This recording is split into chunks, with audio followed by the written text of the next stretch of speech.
প্রথম দফাতেই নির্বাচন রয়েছে কোচবিহারে। 23 তারিখে রয়েছে নির্বাচন। তার আগে গতকাল রাত্রের ছবি আপনারা দেখতে পাচ্ছেন, যেখানে একেবারে ভাঙচুর, হাতাহাতি। তৃণমূল কংগ্রেস এবং বিজেপি প্রার্থীরা একেবারে সম্মুখ সমরে চলে এলেন। প্রথমে তৃণমূল কাউন্সিলরকে মারধর করা হয়েছিল, এমনটা অভিযোগ। অন্যদিকে বিজেপির প্রার্থী, তার গাড়ি ভাঙচুর করা হয়, সেই ছবি আপনারা দেখতে পাচ্ছেন। শীতলকুচির বিজেপি প্রার্থী সাবিত্রী বর্মন, তার গাড়ি ভাঙচুর করা হয়েছে। তৃণমূল কংগ্রেস গাড়ি ভেঙেছে, এমনটাই অভিযোগ তিনি করেছেন। কিন্তু গন্ডগোলের সূত্রপাত কিভাবে হয় জানবো। শুভেন্দু ভট্টাচার্য আমাদের সঙ্গে রয়েছেন টেলিফোন লাইনে। শুভেন্দু, ঠিক কিভাবে এই গন্ডগোলের সূত্রপাত হলো? গতকাল কেন্দ্রীয় বাহিনী তারা কি উপস্থিত ছিল? একদমই, দেখো, কেন্দ্রীয় বাহিনী সেখানে উপস্থিত ছিল। যেটা জানা যাচ্ছে যে গতকাল সন্ধ্যা 6টা নাগাদ স্থানীয় মাথাভাঙা পুরসভার 5 নম্বর ওয়ার্ডে, যেখানে তৃণমূল কংগ্রেস পার্টি অফিস রয়েছে, সেখানে তৃণমূল কংগ্রেস কর্মকর্তারা তারা কিন্তু ওখানে জড়ো হচ্ছিলেন এবং তাদের উদ্দেশ্য ছিল যে শাবলু বর্মন, মাথাভাঙা বিধানসভার ক্যান্ডিডেট তৃণমূলের, তার প্রচারের জন্য উদ্দেশ্যে এখানে জড়ো হয়েছিলেন তার। এবং সেখান দিয়ে কিন্তু নিশীথ প্রামাণিক, মাথাভাঙার বিজেপি প্রার্থী এবং তার যে দলের কর্মীরা, তারা কিন্তু যাচ্ছেন এবং সেই সময় সামনাসামনি চলে আসে তারা। এবং এই ঘটনাকে কেন্দ্র করে উত্তেজনা ছড়ায়, স্লোগান, পাল্টা স্লোগান চলতে থাকে। এরই মধ্যে 5 নম্বর ওয়ার্ডের তৃণমূল কংগ্রেস কাউন্সিলর চন্দ্রশেখর রায় বাসুনিয়াকে মারধর করা হয় বলে অভিযোগ ওঠে বিজেপির বিরুদ্ধে এবং তার মুখ ফেটে যায়। এবং এই ঘটনার পরে উত্তেজনা চরমে পৌঁছায় এবং এরপরেই তৃণমূল কংগ্রেস কর্মীরা মাথাভাঙা থানা সামনে কিন্তু বিক্ষোভ দেখাতে শুরু করে। এবং ওই পরিস্থিতিতে সেই এলাকা দিয়ে যাচ্ছিলেন শীতলকুচির যে বিজেপি প্রার্থী রয়েছে সাবিত্রী বর্মন, এবং তার গাড়ি পেয়ে সেই গাড়ির উপরে চড়া হয় তৃণমূল, এমনটাই অভিযোগ, এবং গাড়িতে ভাঙচুর চালানো হয়। এবং এরপরে এই ঘটনায় পরিস্থিতি আরও উত্তেজনাপূর্ণ হয়ে পড়ে। পরে পুলিশকে লাঠি চালাতে হয় এবং সেখানকে ফাঁকা করে দিতে হয়। সব মিলিয়ে এই ঘটনাকে কেন্দ্র করে রাত পর্যন্ত দফায় দফায় উত্তেজনা ছড়ায় মাথাভাঙা পুরসভার 5 নম্বর ওয়ার্ড এবং থানা সংলগ্ন এলাকায়। এবং সব মিলিয়ে পরে বিশাল পুলিশ বাহিনী এবং কেন্দ্রীয় বাহিনী পরিস্থিতি নিয়ন্ত্রণে আনলেও কিন্তু বিজেপির যে প্রার্থী রয়েছে সাবিত্রী বর্মন, তিনি অভিযোগ করেছেন যে কেন্দ্রীয় বাহিনীর সামনেই তার গাড়িতে কিন্তু হামলা চালানো হয়েছে। যদিও পুলিশ পুরো ঘটনা তদন্ত শুরু করেছে এবং এই হামলার অভিযোগ যদিও অস্বীকার করেছে শাসক দল তৃণমূল কংগ্রেস, তার দাবি যে এটা পুরোপুরি বিজেপির চক্রান্ত, নিজেরাই নিজেদের গাড়ি ভেঙে তৃণমূল কংগ্রেসকে দোষারোপ করছে। শুভেন্দু, ধন্যবাদ। তৃণমূল এবং বিজেপি পরস্পরের দিকে অভিযোগ করেছে, ঠিক কি অভিযোগ এবং পাল্টাই বা কি বক্তব্য দেখুন। আমরা প্রচার সেরে আমরা এদিকে যাচ্ছিলাম, তারপরে দেখি সামনে টিএমসির প্রোগ্রাম আছে, তো আমরা গাড়িতে ওইদিকে ঘুরে আমরা বেরিয়ে যাব, যে আমরা মালিবাগানের রাস্তা হয়ে আমরা বেরিয়ে যাই অন্য রাস্তা হয়ে। সাথে সাথে ওরা দৌড়ে এসে আমার গাড়িটা দেখেন কিভাবে ওরা ভাঙচুর করলো। আমার সামনে আমার এদিকে কাজ ছিটকে এসে আমাদের গায়ে লাগছিল। ভাঙচুর করলো টিএমসির লোকজন। কোন জায়গাটায় হয়েছে ঘটনাটা? এই যে সিআরপিএফ সামনে দাঁড়িয়ে আছে, তাও কিছু করে না। ওদের সামনে মারতে ওরা হাত পা গুটায় যেভাবে দাঁড়িয়ে আছে। কোন জায়গাটায়? থানার সামনে।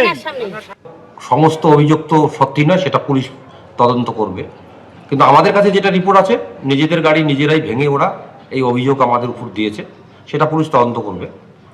আর লাঠিচার্জ হয়েছে যেটা, সেটাও হচ্ছে আমাদের সমর্থক যারা ছিল ওখানে একটা ঘটনার পরিপ্রেক্ষিতে ওখানে স্লোগান দিচ্ছিল, সেই সময় পুলিশ অতর্কিতভাবে ওখানে হচ্ছে লাঠিচার্জ। বিজেপি শক্ত ঘাঁটি উত্তরবঙ্গ। ভোটের মুখে সেই উত্তরবঙ্গেরই শিলিগুড়িতে সভা করে তৃণমূলকে তীব্র আক্রমণ শানালেন নরেন্দ্র মোদী। উত্তরবঙ্গকে বঞ্চনার অভিযোগে সুর চড়ালেন, পাল্টা আক্রমণ তৃণমূলের। TMC anti North Bengal party है। মাথায় তোমাদের বিষবৃক্ষ চক্রান্ত। 21-এর বিধানসভা ভোট হোক কিংবা 24-এর লোকসভা নির্বাচন, বিজেপিকে দুহাত ভরে ভোট দিয়েছে উত্তরবঙ্গ। এবারও সেখানে জমি ধরে রাখতে মরিয়া গেরুয়া শিবির। রবিবার শিলিগুড়িতে ভোটের প্রচার করলেন প্রধানমন্ত্রী নরেন্দ্র মোদী। সেখান থেকে উত্তরবঙ্গকে বঞ্চনার অভিযোগ তুলে নিশানা করলেন তৃণমূলকে। सिलीगुड़ी नॉर्थ बंगाल का गेटवे है, लेकिन टीएमसी ने नॉर्थ बंगाल के इंफ्रास्ट्रक्चर को जानबूझकर पीछे रखा। आपको कनेक्टिविटी हो, इंडस्ट्री हो, टूरिज्म हो, हर सेक्टर में उपेक्षा ही मिली। केंद्र सरकार ने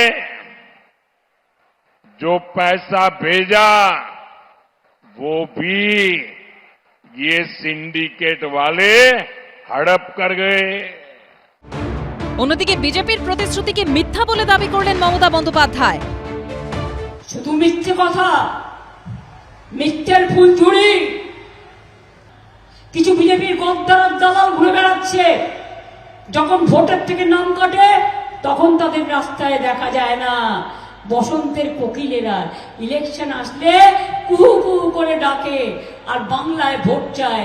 আমার লজ্জা ভয় যে এরা বাংলাকে এত অত্যাচার করে বাংলার মানুষের উপর বাংলায় এসে মিটিং করে মিথ্যে কথা বলছে। গত বছর প্রবল বৃষ্টি ধসে বিপর্যস্ত হয় উত্তরবঙ্গের বিস্তীর্ণ এলাকা। সেই সময় কলকাতায় দুর্গাপুজোর কার্নিভাল আয়োজনের প্রসঙ্গ টেনে এদিন তীব্র আক্রমণ শানিয়েছেন নরেন্দ্র মোদী। टीएमसी की निर्मम सरकार का बजट भी है। निर्मम सरकार ने मदरसों के लिए करीब 6,000 करोड़ रुपए का बजट दिया। जब नॉर्थ बंगाल के अनेक जिलों में भारी बारिश से तबाही फैली, हर तरफ हाहाकार था, तब टीएमसी की निर्मम सरकार कोलकाता में जश्न मना रही थी। সারা বিশ্বে দেখবে এই প্রথম একটা জায়গা যেখানে প্রধানমন্ত্রী মুখ্যমন্ত্রীকে হারানোর জন্য বারবার দৌড়ে আসে।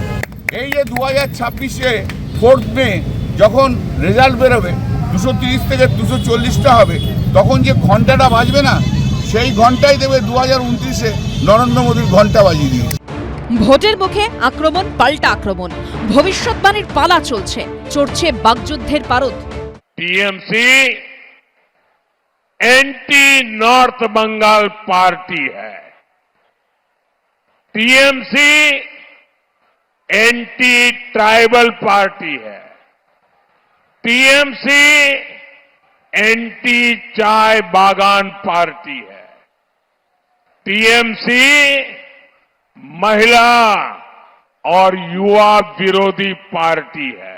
टीएमसी वाले सुन लो, कान खोल करके सुन लो, 4 मई के बाद बीजेपी सरकार बनेगी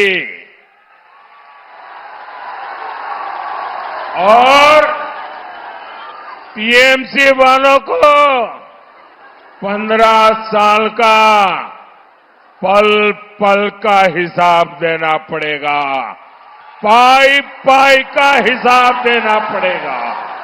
2014 সালের নির্বাচনের আগে মোদিজি এসে বন্ধ চা বাগান অধিগ্রহণের কথা বলেছিলেন। 12 বছর কেটে গিয়েছে, কটা চা বাগান কেন্দ্রীয় সরকার অধিগ্রহণ করেছে? সংখ্যাটা 0। নরেন্দ্র মোদীর সরকার বরঞ্চ যে প্রতিশ্রুতিগুলো দিয়েছে তার একটাও পালন করেনি। আজকে তাই গালভোলা প্রতিশ্রুতির গল্প। উত্তরবঙ্গকে তৃণমূল অবহেলিত করেছে।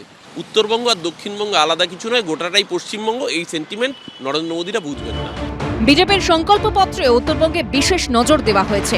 সেখানে উল্লেখ করা হয়েছে দীর্ঘদিনের অবহেলা কাটিয়ে উত্তরবঙ্গে সামগ্রিক উন্নয়নে বিশেষ জোর দেওয়া হবে। চা বাগানের উন্নয়ন, চা শ্রমিকদের জমির মালিকানা দেওয়া, দার্জিলিং চায়ের বিশ্বব্যাপী ব্র্যান্ডিং, ডুয়ার্স দার্জিলিংয়ের পর্যটন থেকে শুরু করে উত্তরবঙ্গের পার্বত্য এলাকায় রাজনৈতিক সমাধানের প্রতিশ্রুতিও দেওয়া হয়েছে। কিন্তু এবার কি উত্তরবঙ্গের মানুষ বিজেপির পাশে থাকবে? জানা যাবে 4 মে। শিবাশিস মৌলিক, সৌরভ বন্দ্যোপাধ্যায় ও ময়ূর ঠাকুর চক্রবর্তীর রিপোর্ট, এবিপি আনন্দ। এবিপি আনন্দ, এগিয়ে থাকে, এগিয়ে রাখে।